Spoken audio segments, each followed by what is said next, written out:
Farma peserta Latsar golongan 3 Angkatan 2 Pemerintah Kota Padang. Pada kesempatan ini, saya akan membahas isu-isu strategis kontemporer negara Republik Indonesia. Isu strategis kontemporer adalah kondisi atau hal yang bersifat penting, mendasar, mendesak, berjangka panjang untuk menentukan tujuan penyelenggaraan di masa depan. 1. Isu yang pertama yaitu korupsi. Korupsi merupakan penyelewengan atau penyalahgunaan uang negara atau perusahaan untuk keuntungan pribadi ataupun orang lain.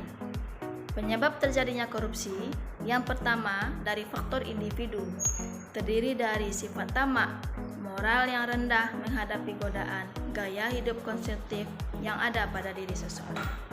Yang kedua, dari faktor lingkungan, berasal dari aspek lingkungan sikap masyarakat yang menghargai seseorang karena kekayaan dan kurangnya kesadaran pada diri seseorang yang terlibat korupsi.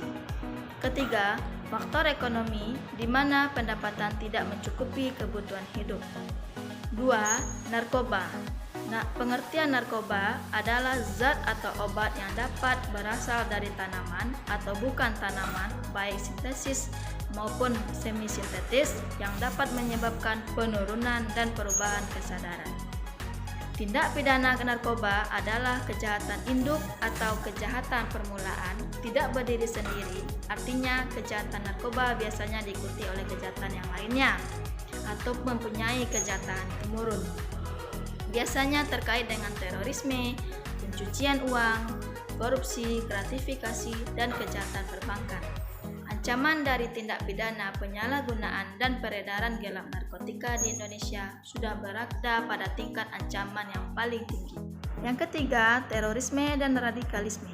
Terorisme merupakan suatu istilah yang digunakan untuk penggunaan kekerasan terhadap penduduk sipil untuk mencapai tujuan politik dengan skala lebih kecil daripada perang. Salah satu upaya pemberantasan terorisme mendirikan lembaga khusus anti-terorisme seperti intelijen, Polri, dan TNI. 4. Proxy war. Proxy war merupakan suatu perang yang menggunakan pihak ketiga, menggunakan kekuatan militan, politik, ekonomi, sosial, dan budaya. Yang kelima, money laundering atau pencucian uang, yaitu menyamarkan, menyembunyikan, atau menghilangkan dan menghapus jejak asal-usul uang atau kekayaan yang dipunyai oleh seseorang. 6. Kejahatan mass communication terdiri dari 3 jenis, yaitu pertama, cybercrime merupakan bentuk kejahatan yang beroperasi di dunia maya dengan menggunakan komputer, jaringan komputer, dan internet. Pelakunya orang yang mahir di teknik komputer dan pemrograman. Tujuannya adalah untuk mencari celah agar bisa masuk, merusak, dan mencuri data seseorang. 2. Hate speech atau ujaran kebencian bentuk provokasi, hinaan atau hasutan yang disampaikan oleh individu atau kelompok di ruang publik. 3. Hoax. Hoax merupakan berita atau pesan yang bersifat pembohongan atau palsu dan tidak bisa dipertanggungjawabkan. Hoax menyebabkan kecemasan, kebencian, dan ketakutan pada diri seseorang. Selanjutnya, materi yang kedua, bagaimana sebagai ASN menghadapi isu dan perubahan tersebut. Isu-isu kontemporer yang terjadi di Indonesia menuntut ASN untuk meningkatkan kompetensi serta kemampuan beradaptasi dengan isu atau perubahan yang terjadi. Berakhlak merupakan panduan perilaku bagi ASN yang harus dilakukan dengan penuh tanggung jawab. Yang pertama, berorientasi pelayanan. ASN harus bisa memenuhi kebutuhan masyarakat, ramah, cekatan, solutif, dan dapat diandalkan. Kedua, bersifat akuntabel. Melaksanakan tugas dengan jujur, penuh tanggung jawab, cermat, dan disiplin. 3. Kompeten.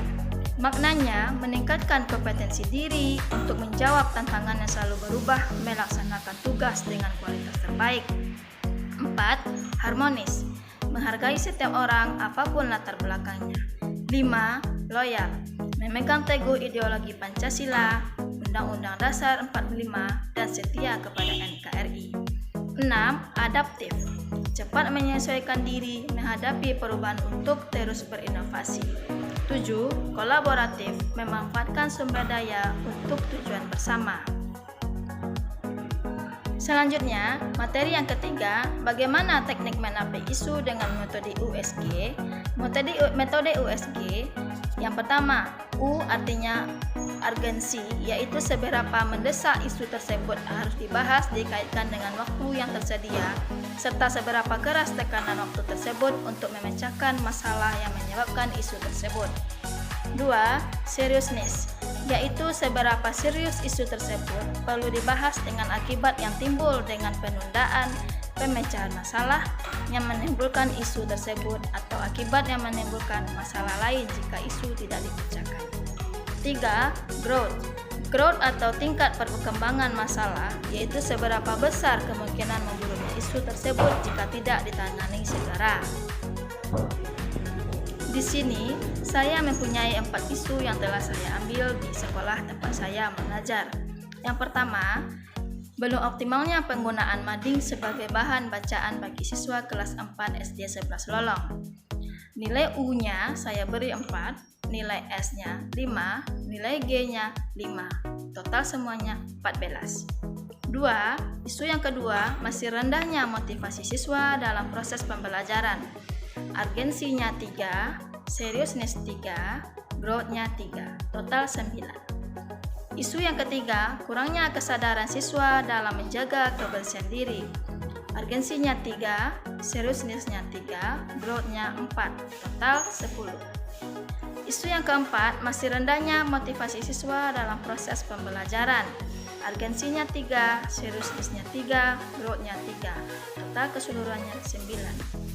Berdasarkan isu yang telah saya sesuaikan dengan metode USG, isu yang totalnya terbanyak belum optimalnya penggunaan mading sebagai bahan bacaan bagi siswa kelas 4 SDN 11 Lolong.